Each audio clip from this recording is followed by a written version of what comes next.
What's up? What's up? This your boy Mark Curry from Hanging with Mr. Cooper. But you know what? Now I'm hanging with the homie PoPolitickin. You know how he do. Self-help hip-hop. That's right. Say that again. Say that fast. Self-help hip-hop. That's what's up. He representing San Diego, Oceanside, anything with a beach he representing. That's right. He's trying to preserve hip-hop culture. You know what I mean? I like that because we need to preserve it because pretty soon the youngsters ain't going to even know what's up. You know what I mean? He's also introducing future stars. So get at him. He got a podcast. He's deep. He's po-po. You know how you do it. PoPolitickin. You spell that, that's P. How we feeling? Peace out. PoPolitickin.com. This is Jackie's boy, and I'm on PoPolitickin. Yeah, check it out.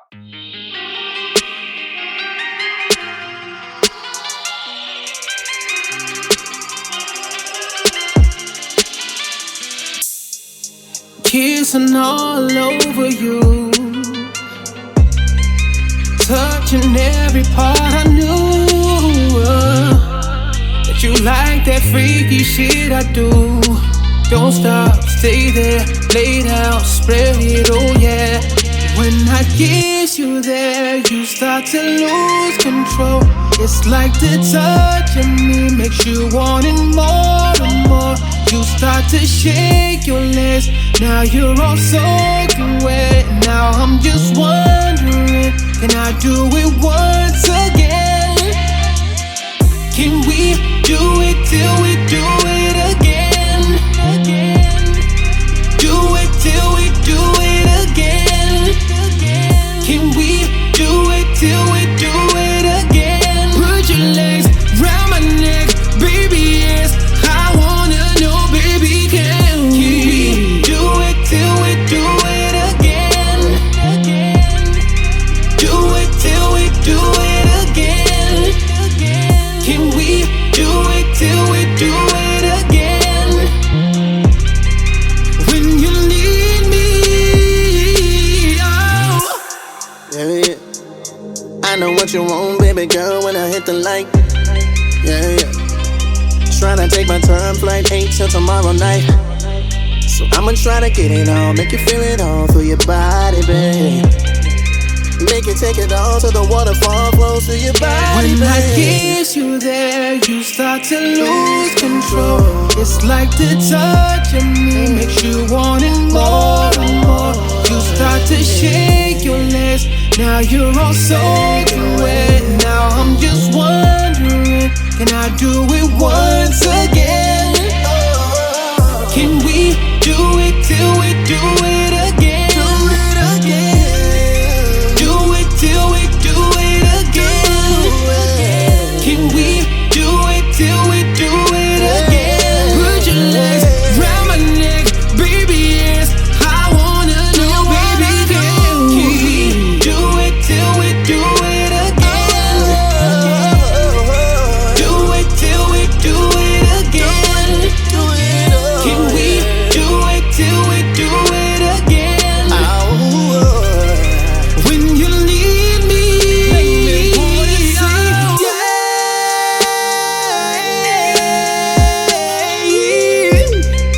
Do it till we do it again. Wanna see, yeah.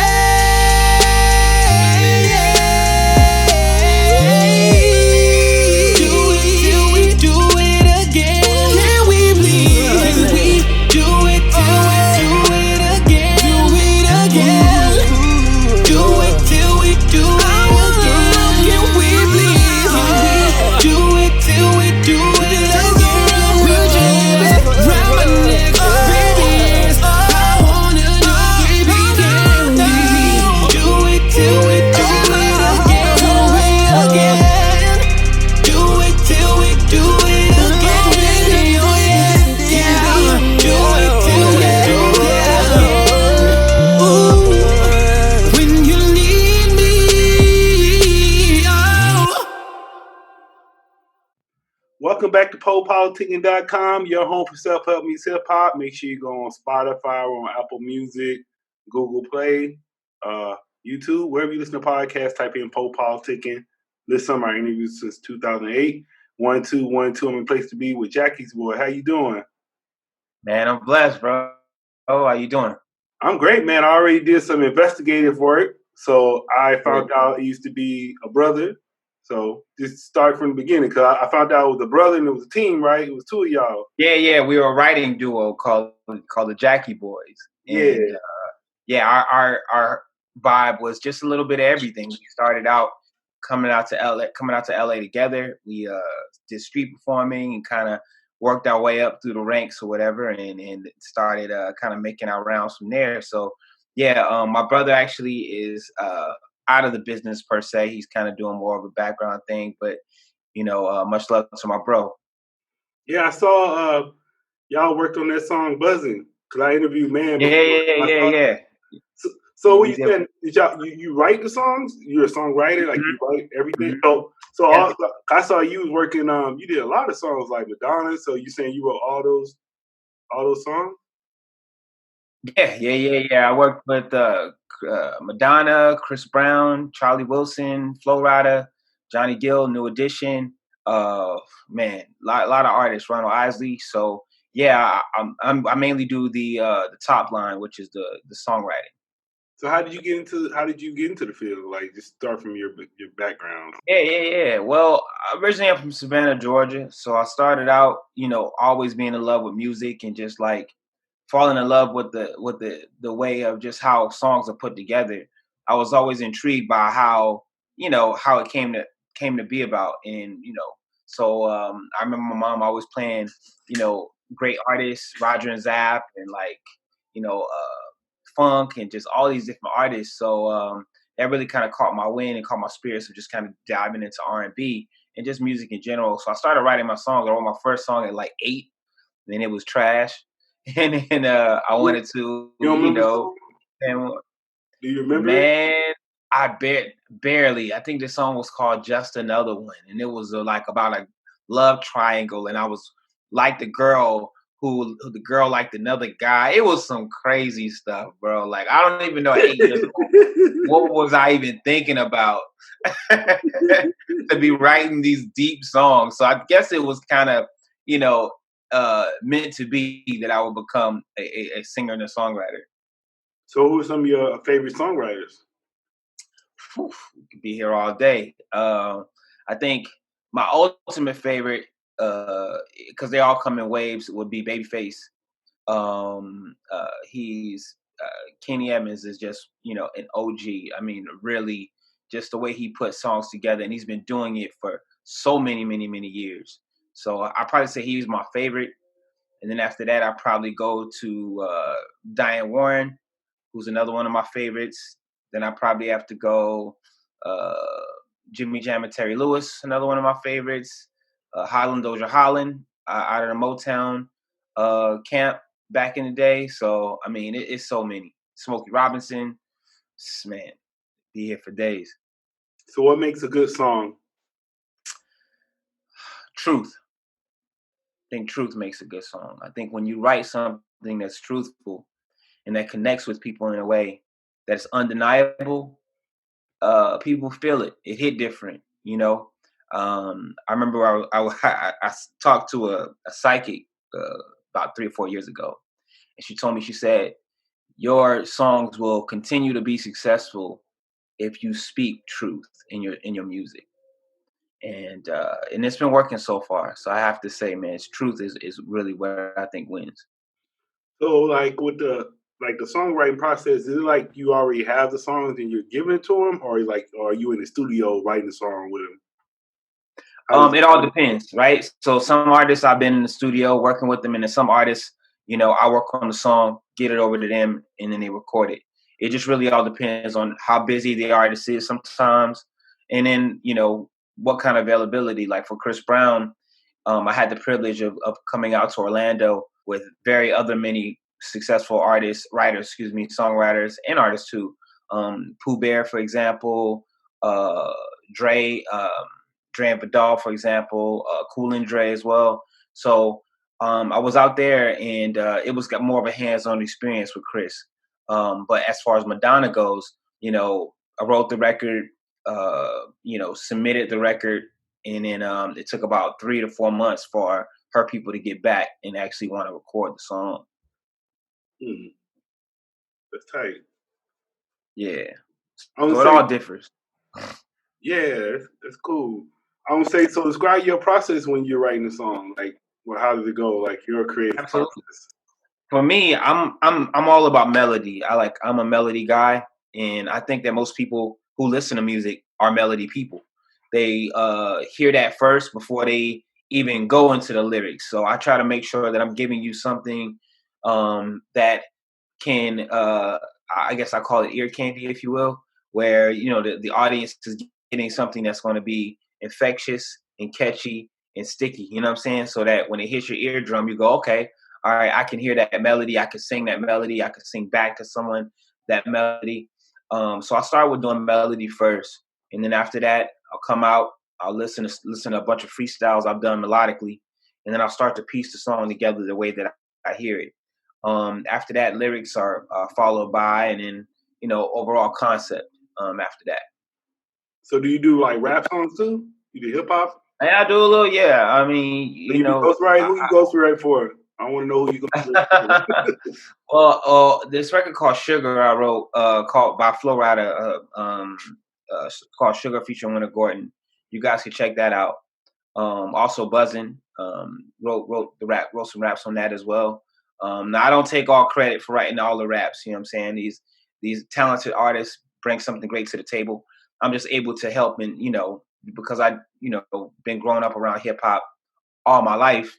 It's just another part of the tool belt that I have. You know what I'm saying? Yeah, I actually I don't know if you know this guy. I actually just interviewed Andre Merritt. You know him? That's my big bro, man. That is my big brother. So I see. Yeah. Oh, go ahead. I'm sorry. You know what you were saying? Say that again. I said what you were saying about him. Oh no, I was gonna say Andre Merritt is one of the reasons I'm where I'm at right now to this day. Andre was one of the people who I reached out through MySpace. Believe it or not, I'm kind of showing my age right now. I reached out to him through MySpace, and we wanted to connect, me and my brother, and said, "Hey, we'd love for you to give us a shot." And he didn't know me at all from can of paint, but said, "Come to the studio." I came to the studio in LA. I played demos for him, and we just connected, and he just stayed in touch with us. And so he's a big bro. I love him to death, man. He's a great guy. He's cool. I was actually the only reason I mentioned his name because I was saying you reminded me of him because you're doing the same thing he's doing now. Like he's coming out trying to sing. So I was like, I guess both of y'all feel the same way after a while. Y'all want to start, y'all don't want to do the writing, want to perform more. Well, I think it's a natural evolution, right? I just think sometimes some people's are quicker than others. But I think that most songwriters have a underlining passion to become artists themselves, and I think you get some of the most successful artists from songwriters. I mean, you look at the history, right? Neo started out as being a songwriter, and back in the day. I mean, Smokey Robinson wrote songs not only for himself but for other artists. So I think every artist has that kind of thing inside of them that allows them to have more or want to put out more. Sia is another example. So I think it's in there. It's just whenever we decide to let it out, and that's when it works. I'm trying to figure something out. Is there any songwriters that are good dancers? Are any dancers good songwriters? Because almost like you can't do both. Because I'm trying to think. I don't know too many songwriters that really can dance, and I don't know. You can dance. No, I was thinking about him, but I was like, I seen some videos that he can dance. I mean, now when you talk about Chris Brown's a writer, Chris Brown can dance. Oh, so he writes. I mean, he writes too. He writes. Like he's not for play. He's like a solidified songwriter. So I probably would say he's our best example. So then I heard a song you just did with I want to say Guy for Boys and Men, Sean Stockman. Yeah, Sean Stockman. Yeah. Okay, and I'm trying to figure out. Okay, what part are you singing? What part is he singing? The one guy can sing. I'm trying to figure out who it is. He is on the second verse, and I'm on the first verse. Okay, so you can sing. All right. Yeah. I was like, a little bit. It was sounding good. I was like, damn, that shit sound good. And I was like, you seem surprised. You're like, oh, okay, you can sing. I'm like listening to it. I'm like, which one is Boys the Men? I loved it. Yeah, that's crazy. That song is really, really. I mean, yeah. I mean, you like I said, actually, I was trying to hit him on the song. That's really good. I like how it had a real good R&B sound to it. So can you talk about? Thank you, man. I think that song is, to me, is like the perfect combination of classic R&B and modern R&B, and like just came together like an asteroid. You know what I'm saying? Hitting the earth. It's just like one of those things that I think that was meant to happen. And the song is doing very well. I'm so happy to say, it's 23 on the digital charts right now.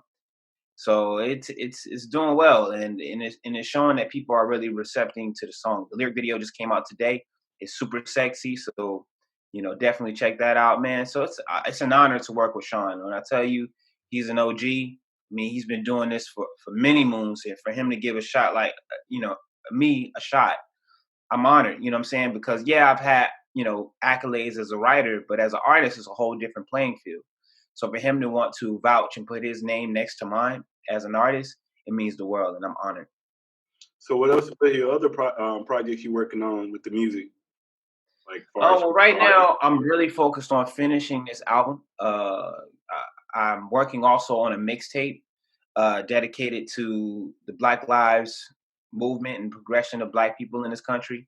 So I'm staying pretty busy trying to make sure that I, create music that I love. As far as writing for others, I'm always kind of dipping in and out. I've been working with the rock band named Camila, a Spanish rock band who's been won a bunch of Grammys and very successful. So I'm working on that. I've kind of doing a lot more Spanish stuff at the moment on the writing side. But yeah, just try to stay busy. So you're bilingual? A little bit. Mainly, I do melody. Oh. Yeah, I do the melody and I do the lyrics, and they translate it. So it's a win-win for me because it allows me to tap into different art and different genre. Like I said, melody is king. When you're able to speak the language of melody in different cultures and different genres of music, you can do anything. And then what are you talking about, like, because they might not know. So when you're saying melody, what part are you talking about? I'm talking about the la la la la la la la la la melody. Okay. Just the thing that people can hear before they hear the lyrics. You know what I'm saying? So for me, every R&B has its own, significant melodies, and rock has its own kind of thing, and the Spanish has its own little, Latin music has its own thing. So, once you can kind of find out what waves makes the most sense and cater to those melodies, that's it. And then we've been asking a lot of the male R&B singers, what happened to the male R&B groups? Where are they at? I think the last one I remember is like Pretty Ricky. I don't know nothing after Pretty Ricky. I think they the last one. I think that R&B took a nosedive, and I'm gonna be honest with you. I think that the reason why R&B took a nosedive, and that goes for the R&B groups and the R&B singers, is because we kind of lost the identity of what made us R&B altogether, right? We talk about the culture of hip hop and the preservation of hip hop, but I think along the way we lost the identity of R&B music, and we have to get it back. And I think the generation that is listening to hip hop and R&B have now kind of is more gravitated more towards hip hop than anything. And hopefully we can be able to kind of change that a little bit to where R&B can stand alone, and people will want to see more groups, want to see more R&B artists at the forefront. I created a music label dedicated to just that. It's called Big Circle Music Group, and it's dedicated to R&B music and bringing it back, to its heyday. Like I said, when I'm not trying to relive a certain area, what I'm saying? This ain't make, R&B great again. This is just make R&B stand alone at this point to where it can be able to be deciphered between the two, and not just be bunched up into one.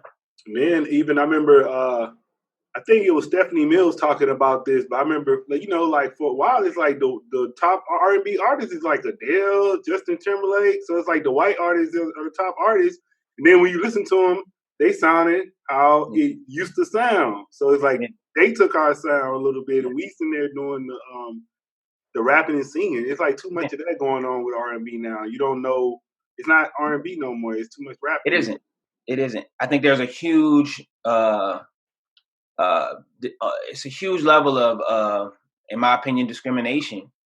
You know, certain radio stations will play a Sam Smith, but won't play a Tyrese.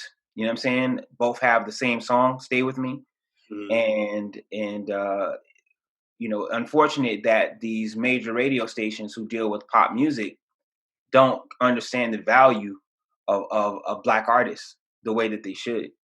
And we gotta fix it. And I think the plan is to be able to, you know, get some equal playing field on both sides, to where you know, you will listen and love Black music just as much as you love your favorite, you know, white artist singing R&B.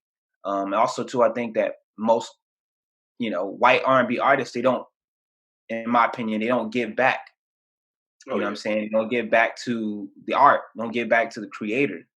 And no shade. It just is what it is. I mean, when, you know, there was an interview with a gentleman who wrote a lot of Elvis's hits back in the day. Yeah.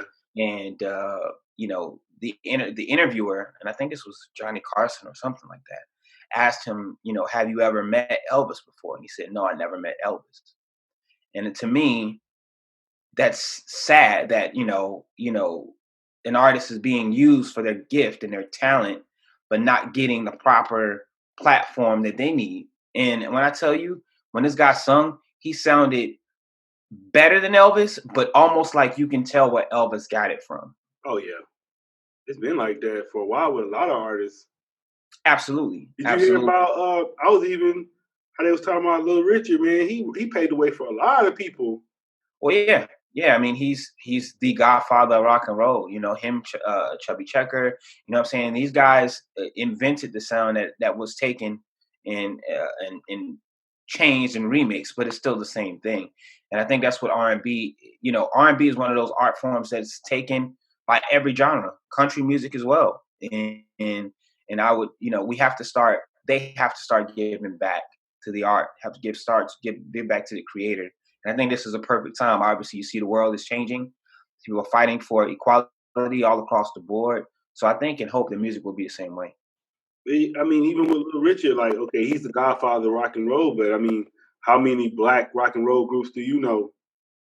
I don't even know one. So how is he the godfather? But then we don't have no, like I said, it kind of, you already see what happened with rock and roll. So then it's kind of same thing that happened to R&B, same thing that happened with hip hop. So yeah, I think we got to do a better job of keeping it together.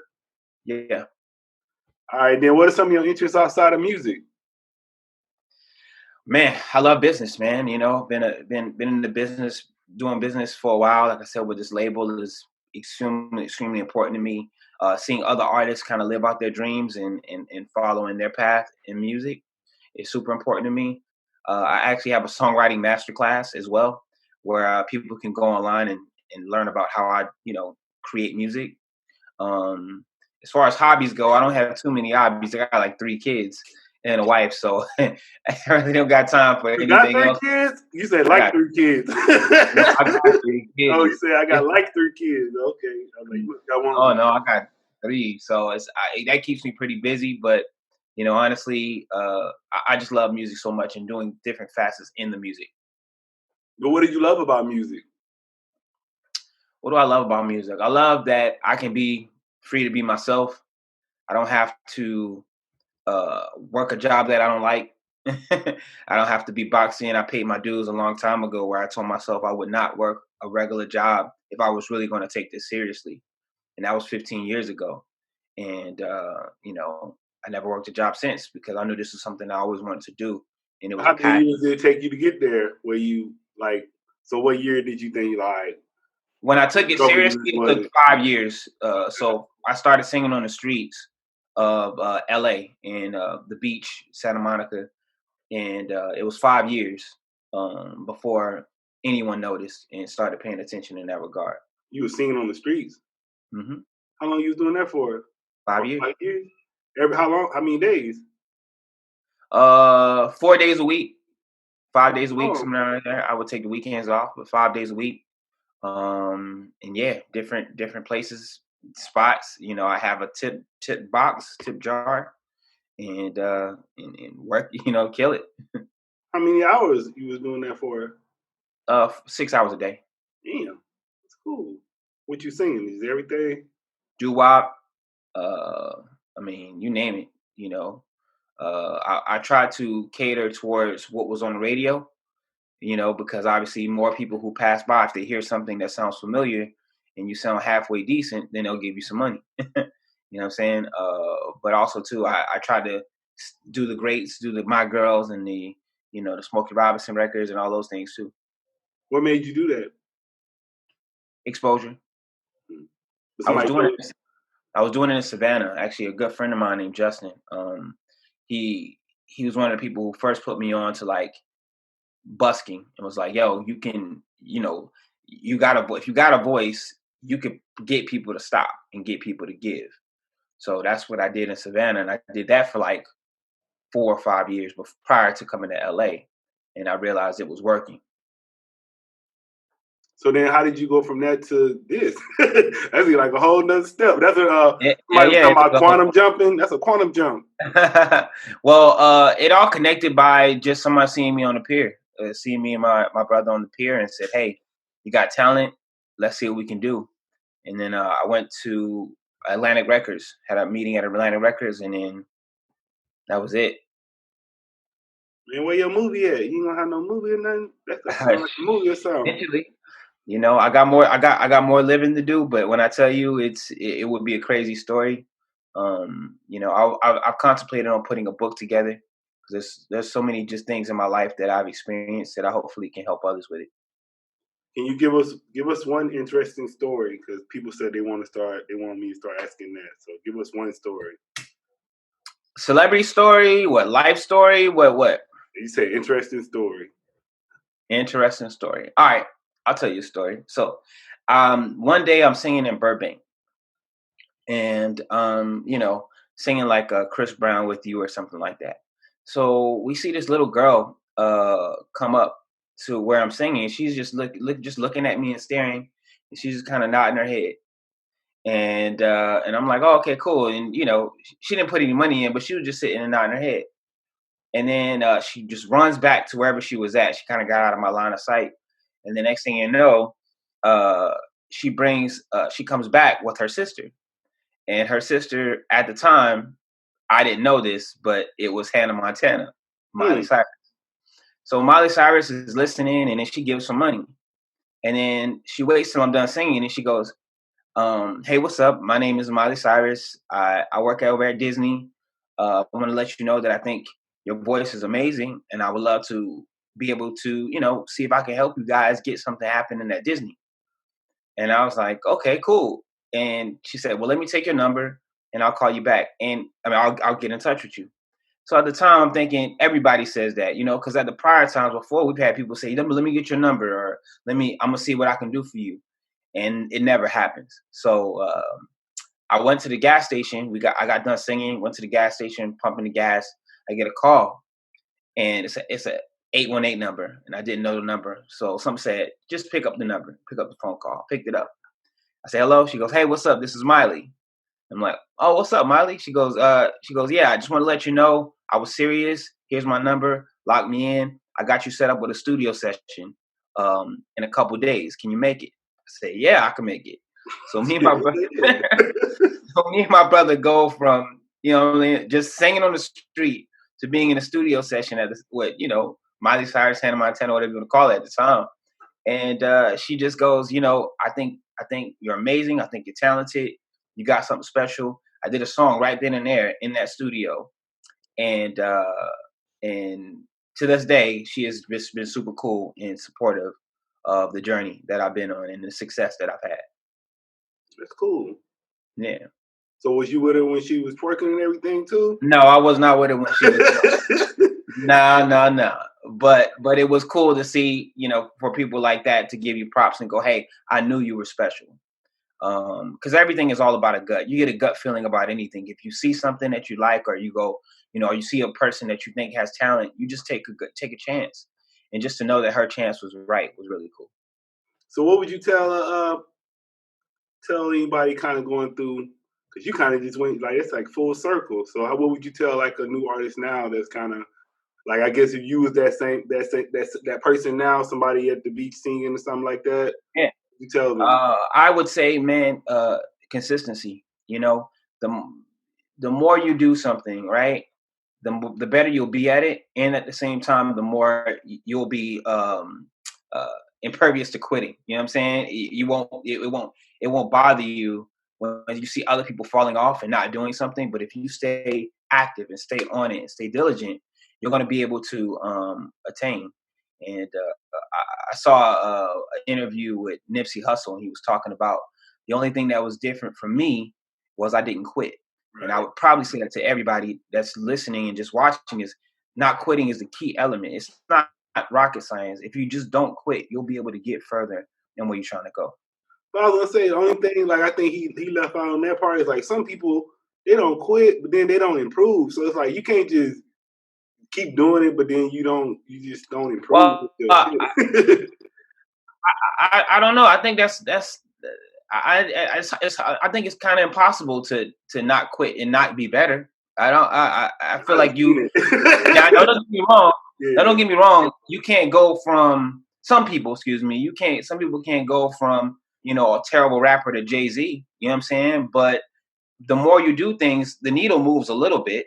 And for some people, I've met artists who said, "Yo, I used to suck back in the day, and now I can sing." With the best of them.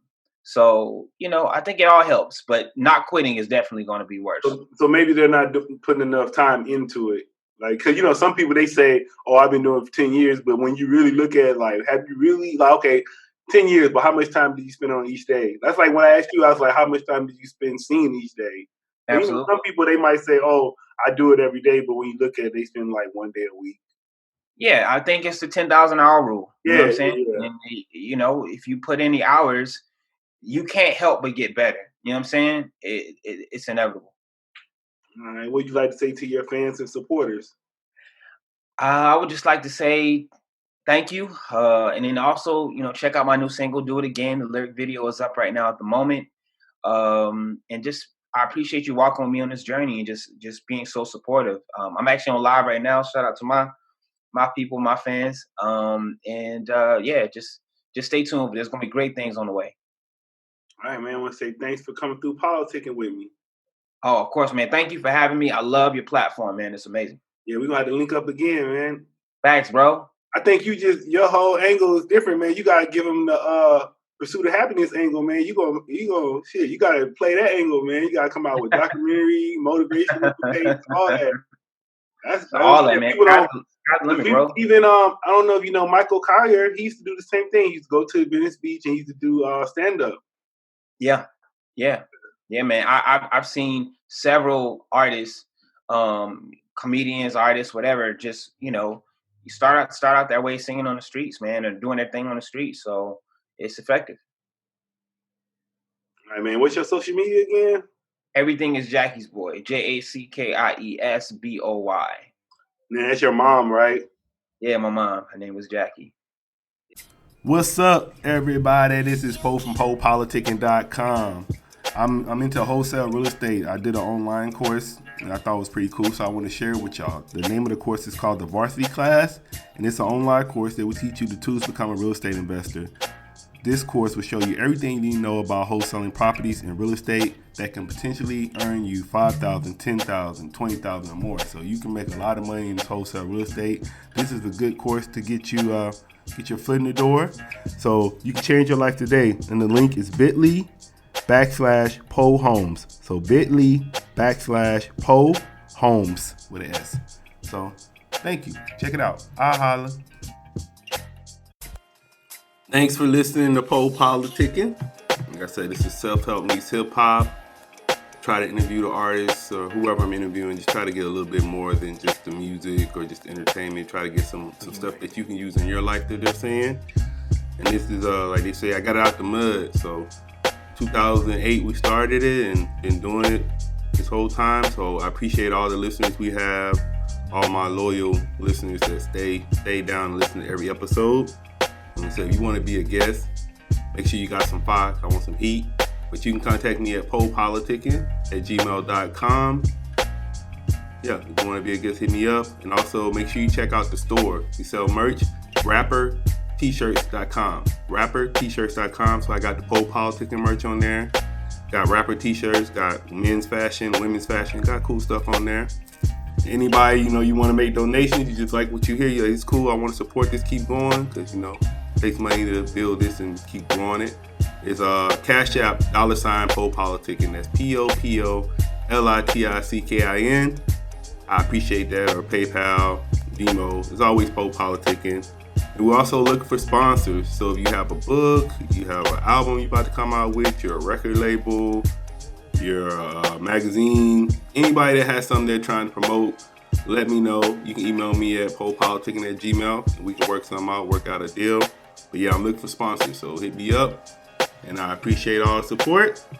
And I'll see you next episode. Holla.